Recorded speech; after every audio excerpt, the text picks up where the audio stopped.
सुप्रभात दोस्तों, welcome to S2 classes Subra Saraswati classes. तो लास्ट क्लास में हमने आपको मैट्रिक्स क्लास 12 चैप्टर 3 के 3.1 का इंट्रोडक्शन पूरा समझाया और एग्जाम्पल जो 5 थे वो करके दिखाया। आज हम आपके लिए एक्सरसाइज 3.1 के क्वेश्चंस लेकर आए हैं और जैसा हमें लगता है कि आपने इंट्रोडक्शन देखा होगा तो चीजें समझ में आई होगी।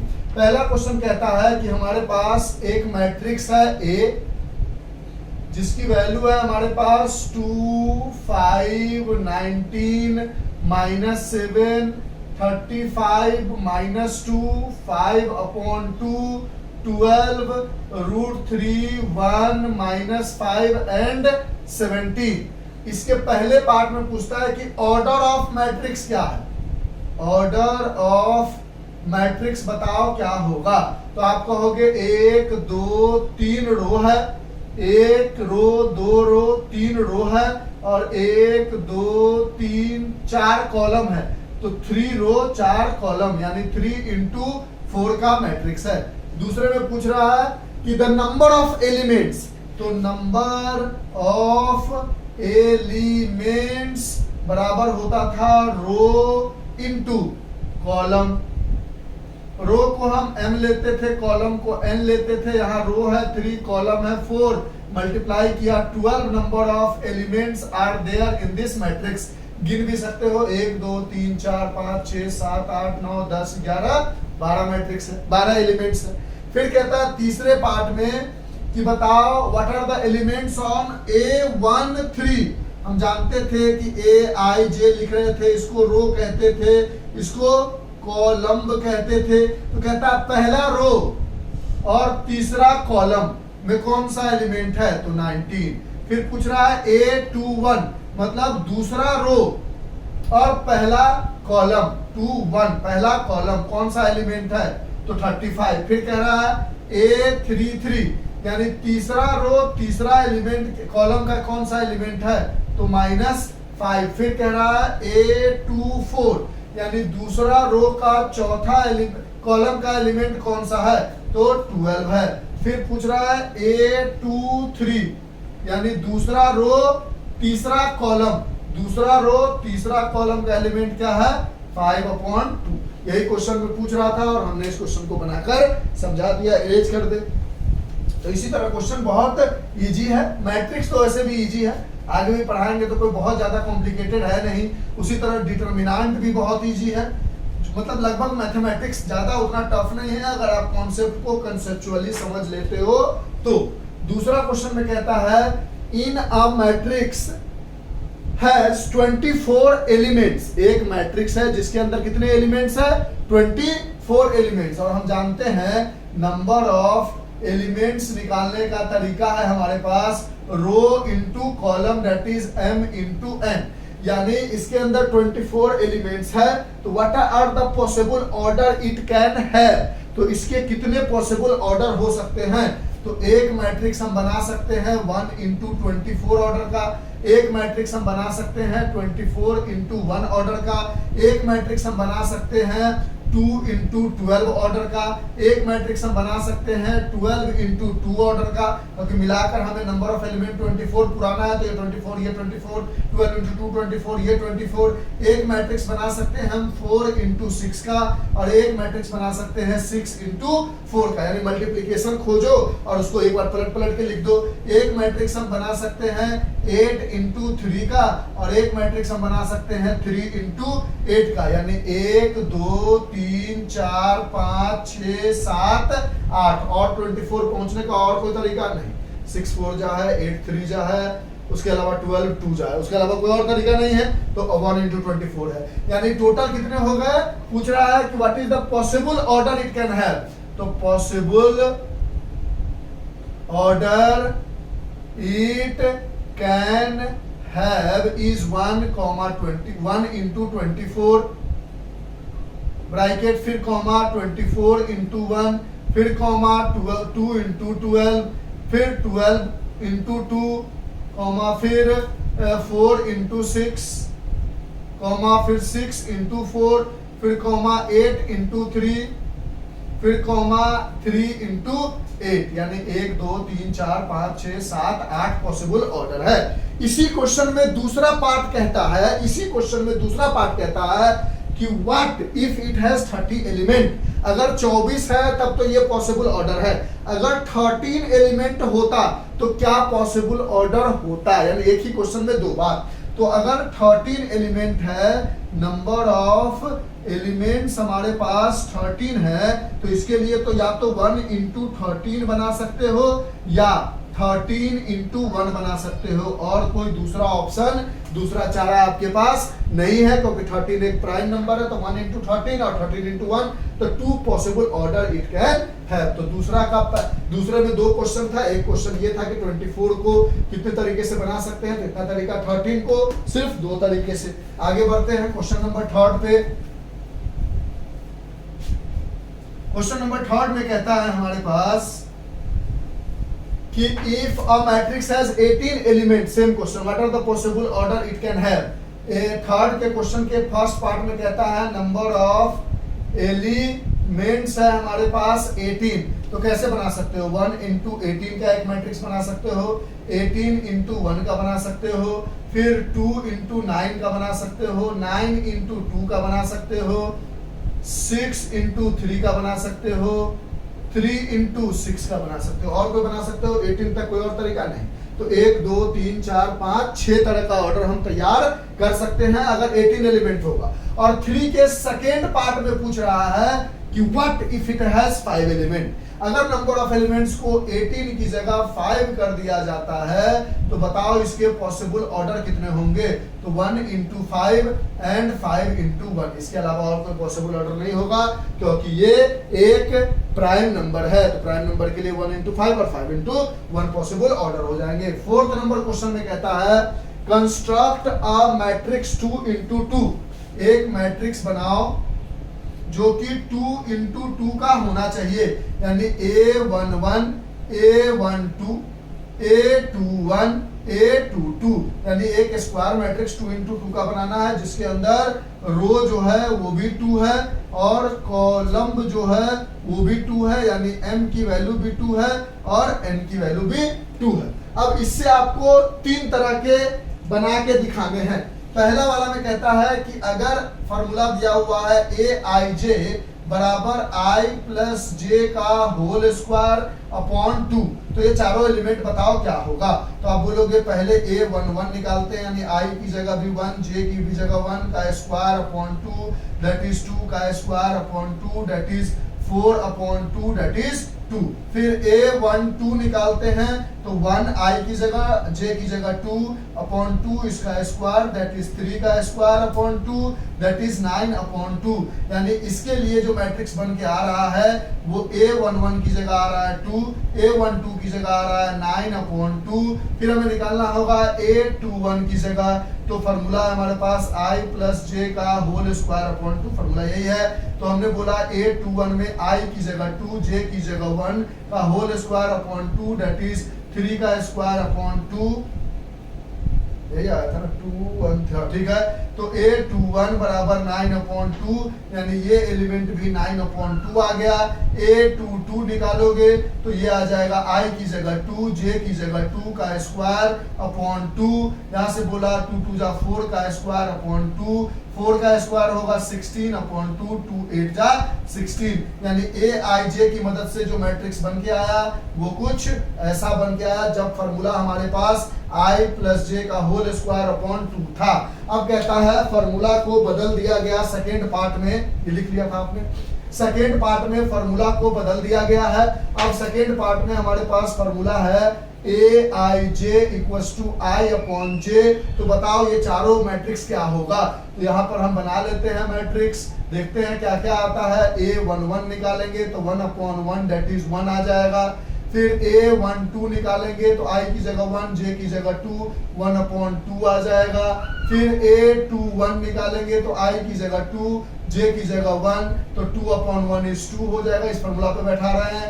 a22 निकालेंगे तो i की जगह भी 2 और j की जगह भी 2 कट जाएगा और 1 आ जाएगा, तो यहाँ 1 आ जाएगा, यानी दोनों बन गया। तीसरे पार्ट में कहता है, नीचे वाला इरेज करें, ये हटा दे। तीसरे पार्ट में हमारे पास कह रहा है, अगर आपको आ गया है समझ में तो पहले बना लो, रुको मत मेरे आंसर के लिए, पहले बनाओ आगे बढ़ो। सीखना है आपको, हमारी वीडियो की व्यू नहीं बढ़ानी है आपको सीख के जाना है, ठीक है। A I J equals to I plus 2j का होल स्क्वायर अपॉन 2।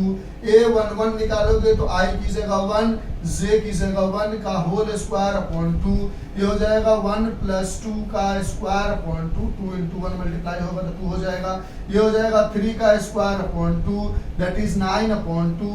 इसके लिए अगर मैट्रिक्स तैयार करोगे तो पहला एलिमेंट 9 अपॉन 2 आया है, ठीक है, 2 3 हो गया, 3 3 9। A12 निकालोगे तो i की जगह 1 और j की जगह 2 का होल स्क्वायर अपॉन 2, ये हो जाएगा 1 प्लस 2 इंटू 2 इज 4 अपॉन 2 का whole square that is 5 square upon 2 that is 25 upon 2। दूसरा एलिमेंट आ गया 25 अपॉन 2। फिर A21 निकालोगे तो i की जगह 2, j की जगह 2 इंटू 1 का होल स्क्वायर अपॉन 2, ये हो जाएगा 2 प्लस 2 का whole square upon 2 that is 4 का square upon 2 that is 16 upon 2 is 8, यानी ए एलिमेंट 8 हो गया। अब अगर A22 निकालोगे तो ये i की जगह आ जाएगा 2 प्लस 2 इंटू j की जगह भी 2 का होल स्क्वायर अपॉन 2, ये हो जाएगा 2 2 2 4 2 2 जा 4 अपॉन 2 का whole square upon 2 that is 4 2 6 का square upon 2 that is 36 upon 2 that is 2 1 जा 2 2 8 जा 16, यहाँ 18 आ जाएगा, ठीक है। तो ये तीनों पार्ट हमारा कंप्लीट हो गया फोर्थ क्वेश्चन का। अब फिफ्थ क्वेश्चन में आते हैं।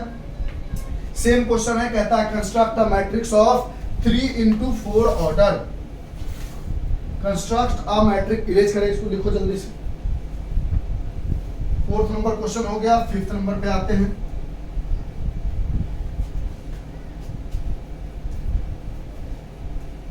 तो कहता है कि construct a matrix of 3 into 4। क्या बनाना है? 3 into 4, यानी रो कितना है भैया? 3 है, यानी m की वैल्यू 3 है। कॉलम कितना है भैया? सर 4 है, यानी n की वैल्यू 4 है, n की वैल्यू 4 है, यानी 3 रो होना चाहिए, यानी A1 A2 A3 A11 A12 A13 A14, column 4 होना चाहिए, नियम है, क्योंकि जो ये होता है उसी के अकॉर्डिंग बनता है। अब यहाँ पर A21 A22 A23 A24, फिर A31 A32 A33 A34। अब ये मैट्रिक्स बनाना है जिसमें आपके पास पहला फॉर्मूला दिया हुआ है Aij is equal to 1/2 mod of -3i + j, ऐसा कुछ है। तो पहले आप A11 निकालोगे, फिर A12 निकालोगे। हम कुछ निकाल के आपको समझा देते हैं, उसमें पुट करके आप बना लो, इजी है, इससे टाइम का वेस्टेज होगा। देखो 1/2 डालोगे, फिर -3 इंटू i की जगह 1 डालोगे, क्योंकि ये पहला वाला i होता है, दूसरा वाला j होता है, तो i की जगह 1 डाला, j की जगह 1 डाला, फिर यहाँ मॉड था तो मॉड डाल दिया, यहाँ पर 1/2 मॉड -3 + 1, ये आ गया 1/2, -3 + 1 इज -2, -2 बाहर निकलेगा मॉड से तो 2 बन के ये कट गया, 1 आ गया, यानी इसका जब मैट्रिक्स बनाएंगे तो ये एलिमेंट 1 होगा। इस तरह से A12 डालोगे तो उसी तरह से A12 डालोगे, i की जगह 1, j की जगह 2, फिर A13 A14 A21 A22 A23, जो पहला वाला है वो i की जगह वैल्यू डालोगे, जो दूसरा वाला है वो j की जगह डालोगे, इसी फार्मूला में। और इसी तरह का इसका सेकेंड पार्ट कहता है कि अगर फार्मूला बदल के Aij बराबर 2i - j कर देते हैं, तब बताओ क्या मैट्रिक्स बनेगा। तो इसमें भी A11 A12 करोगे, i की जगह 1 j की जगह 1, इसमें i की जगह 1 j की जगह 2, यानी जो दूसरी वैल्यू होगी वो j की जगह पुट करोगे इस फार्मूला में, और जो पहली वैल्यू होगी वो i की जगह पुट करोगे, और इस तरह से दो मैट्रिक्स का वैल्यू मिलके आएगा। 3 into 4 का मैट्रिक्स, एक इस फार्मूला से एक इस फार्मूला से, ये जैसे बनाया है सेम टू सेम उसी तरह ये बनेगा। तो ये क्योंकि लंबा मैट्रिक्स है तो बना के टाइम वेस्ट नहीं करते हैं, क्योंकि इसमें टाइम जाएगा ना, इजी चीज है। अगर कॉम्प्लिकेटेड होता तो हम खुद कर लेते, ठीक है। जैसा फोर्थ बनाया है ना, उसी तरह फिफ्थ को भी बनाना है, बना के एक बार ट्राई कर लोगे, वही वैल्यू डाल के करना है, ठीक है। फर्स्ट फार्मूला बदल गया है, और मैट्रिक्स पहले 2 into 2 था तो इजी था, अब 3 into 4 हो गया तो थोड़ा बड़ा मैट्रिक्स हो गया, ठीक है। तो ये क्वेश्चन नंबर 5 था। अब हम आते हैं नेक्स्ट क्वेश्चन पे। इसको ट्राई करके देखना, अगर नहीं बनेगा तो कमेंट करना, हम इसके लिए स्पेशल वीडियो बना देंगे। एकदम बिल्कुल टेंशन लेने की जरूरत नहीं है कि सर कैसे होगा, 5 क्वेश्चन हो गए, एकदम गारंटी है, स्पेशल वीडियो आपके लिए बना देंगे अगर ये क्वेश्चन नहीं बनेगा 5th नंबर पे। अब हम आते हैं नेक्स्ट क्वेश्चन अपने 6th नंबर पे, क्योंकि ये बड़ा है ना और कॉम्प्लिकेट करेगा, इतना सारा वैल्यू निकालेंगे, फालतू का 1 घंटा लग जाएगा, वीडियो भी लंबा हो जाएगा, आप भी बोर हो जाओगे, कहोगे सर क्यों बना रहे हो, इसीलिए हमने आपके भरोसे छोड़ दिया। अब क्वेश्चन नंबर 6 में कहता है, 6 में कह रहा है कि find the value of X Y Z. अच्छा ठीक है, पहले वाले में हमारे पास है एक matrix 4 3 x 5 is equal to 4 y z 1 5। अब आप जानते हो कि ये भी एक 2 into 2 का मैट्रिक्स है, ये भी एक 2 into 2 का मैट्रिक्स है। इक्वल होने के लिए दोनों मैट्रिक्स का सेम ऑर्डर होना चाहिए और दोनों मैट्रिक्स स्क्वायर मैट्रिक्स होना चाहिए, दोनों कंडीशन है। यहाँ से बोलोगे ये इसके बराबर यानी y बराबर 4, ये इसके बराबर यानी x बराबर 1, ये इसके बराबर यानी z बराबर 3, x y z निकालना था, खत्म। दूसरे पार्ट में हमारे पास है यहाँ पर x प्लस वाई, यहाँ 2, 5 प्लस z, यहाँ x y, और इज इक्वल टू यहाँ है 6 2 5 8। ये भी 2 into 2 का मैट्रिक्स है, ये भी 2 into 2 का मैट्रिक्स है, दोनों के दोनों स्क्वायर मैट्रिक्स है और दोनों का ऑर्डर सेम है, तो इक्वल वाली कंडीशन हो रही है। तो x प्लस वाई बराबर हो जाएगा, x प्लस वाई बराबर हो जाएगा 6, फिर यहाँ से 5 प्लस z बराबर हो जाएगा 5, तो ये 5 उधर जाएगा तो z बराबर 5 माइनस 5 इज 0, यानी z की वैल्यू तो डायरेक्टली 0 आ गई। x प्लस वाई बराबर 6 आया और यहाँ से x y बराबर 8 है, x y बराबर ये ना, x y बराबर 8 है। तो अब क्या करें इसको सॉल्व करने के लिए, तो यहाँ से लिख लो y बराबर 8 अपॉन x लिखोगे, यहाँ पुट करो तो x प्लस y की जगह 8 अपॉन x बराबर 6, nothing is there in denominator, it means 1 is there, इन दोनों का एलसीएम लोगे तो x एलसीएम होगा, ये इससे मल्टीप्लाई होगा तो x स्क्वायर बन जाएगा, प्लस 8 हो जाएगा इज इक्वल टू 6, x इधर मल्टीप्लाई करोगे तो x square plus 8 is equal to 6, x हो जाएगा, इसको इधर लेकर आओगे तो x square minus 6x plus 8 equal to 0, quadratic equation बन गया। अब आप यहां से करोगे कि मिडिल टर्म स्प्लिटिंग, तो x स्क्वायर 8 को लिख सकते हो minus 4x minus 2x plus 8 is equal to 0, इन दोनों में से x कॉमन लोगे तो x माइनस 4, इन दोनों में से माइनस 2 कॉमन लोगे तो x minus 4 is equal to 0, यानी x minus 2 x minus 4 is equal to 0, यानी x की वैल्यू 2 भी आई और x की वैल्यू 4 भी आई।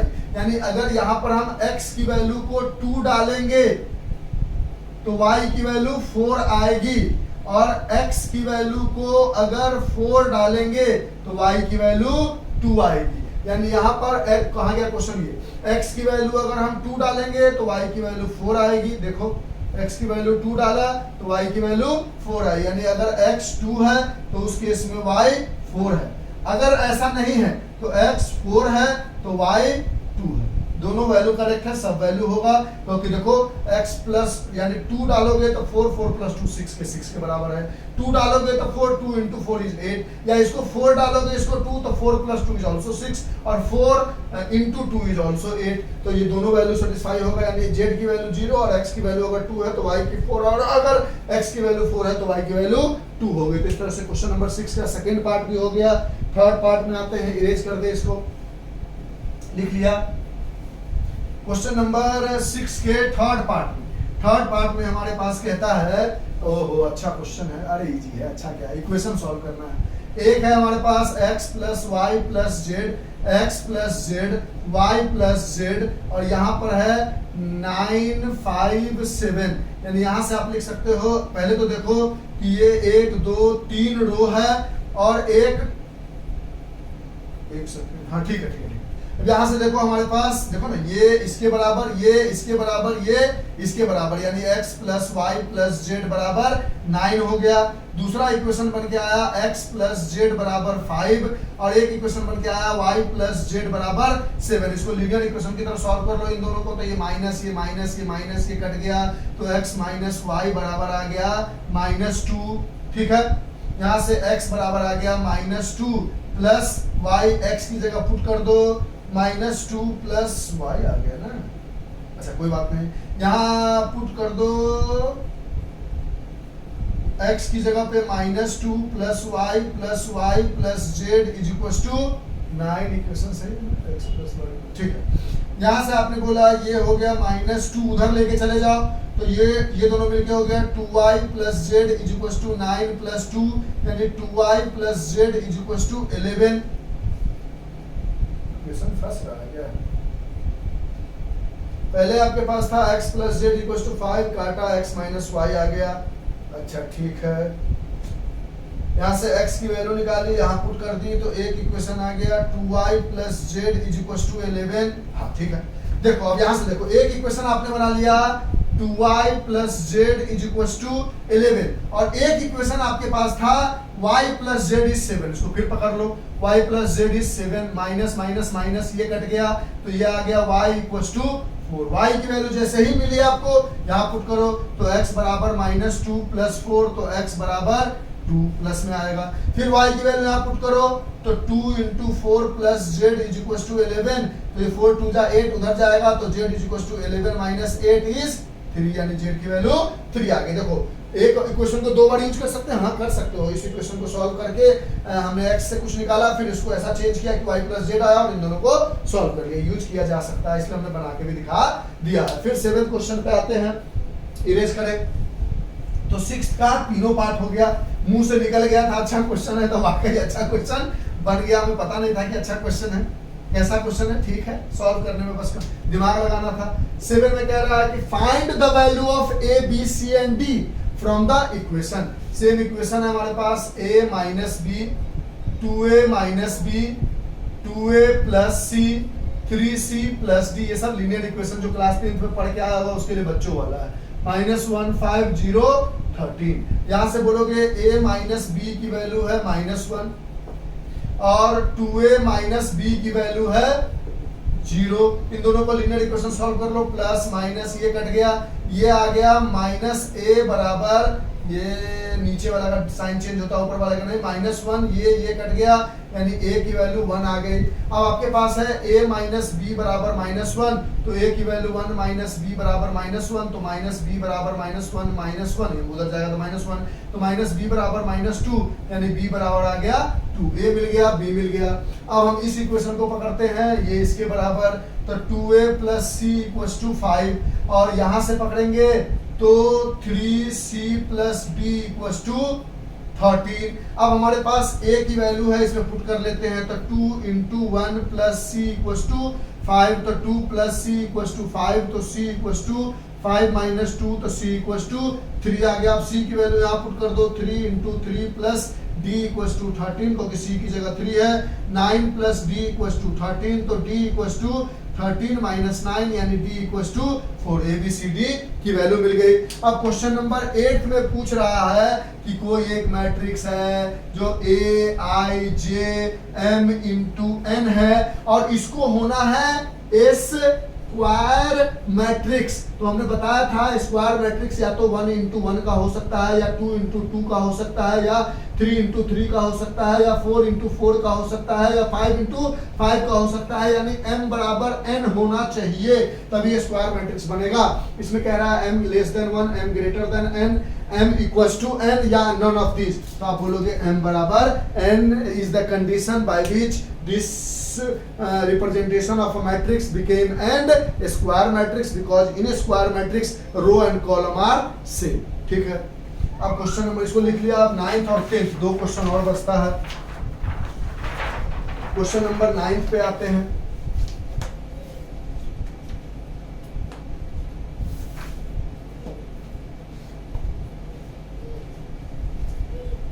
लिख लिया था ना।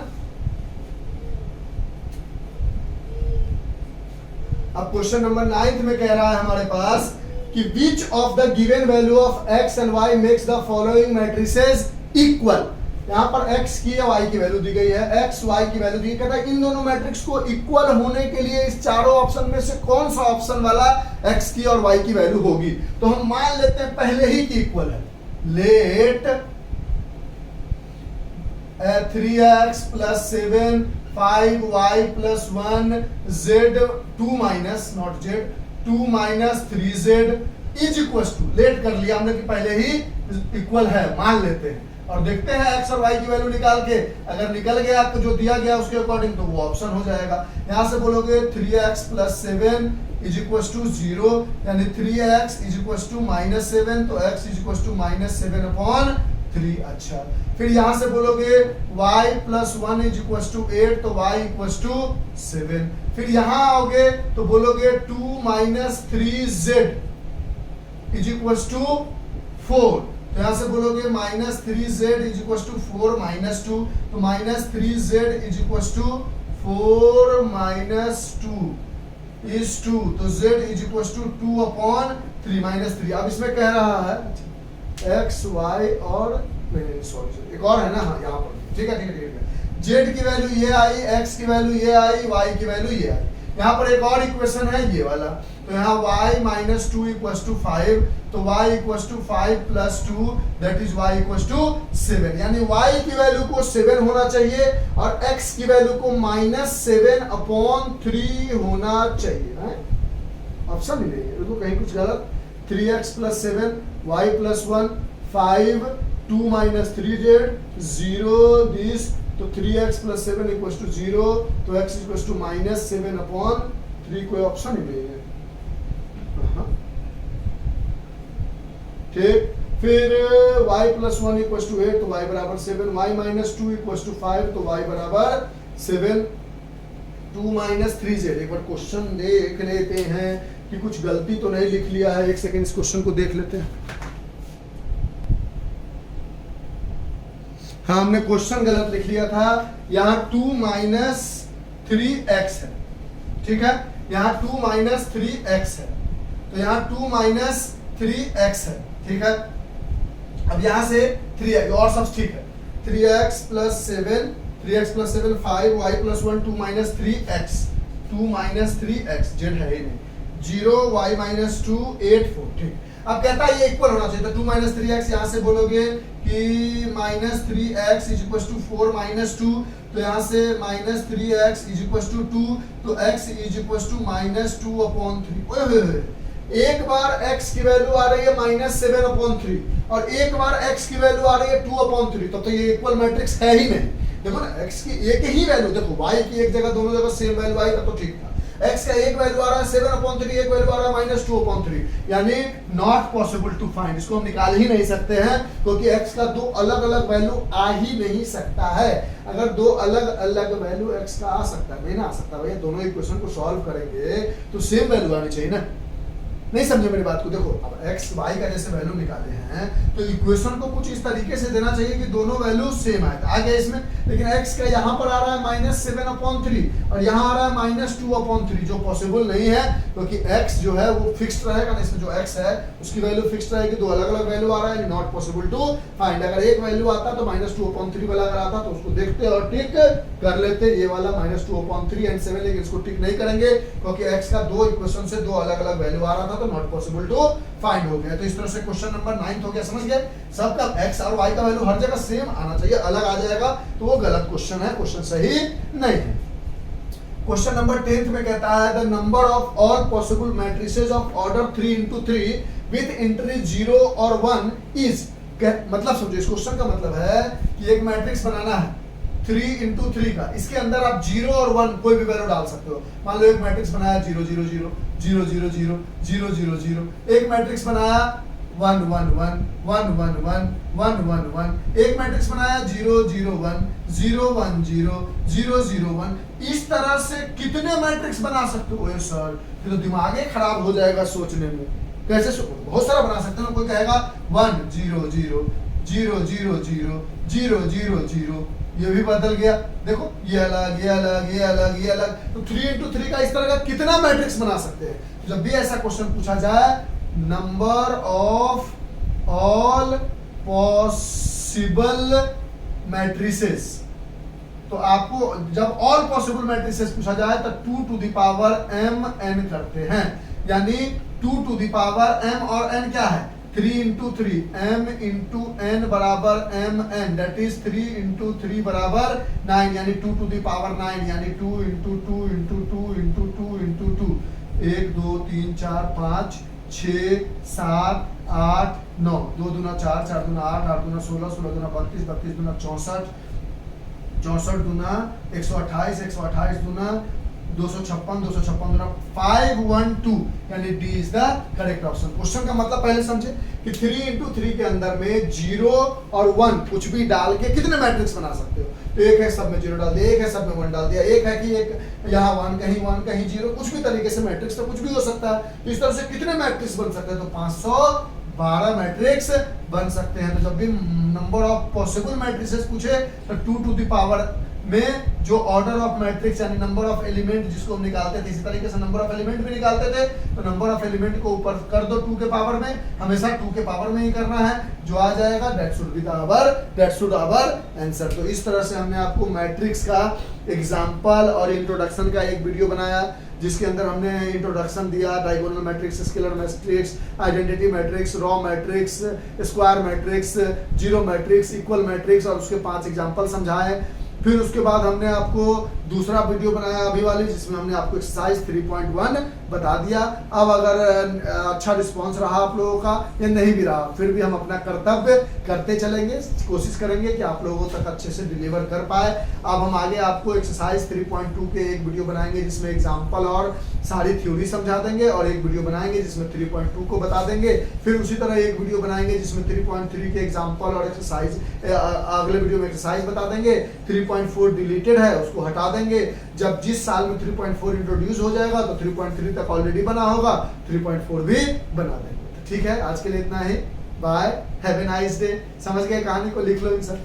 तो bye, have a nice day, enjoy, take care, stay home and stay safe. Bye, thank you sir. Okay.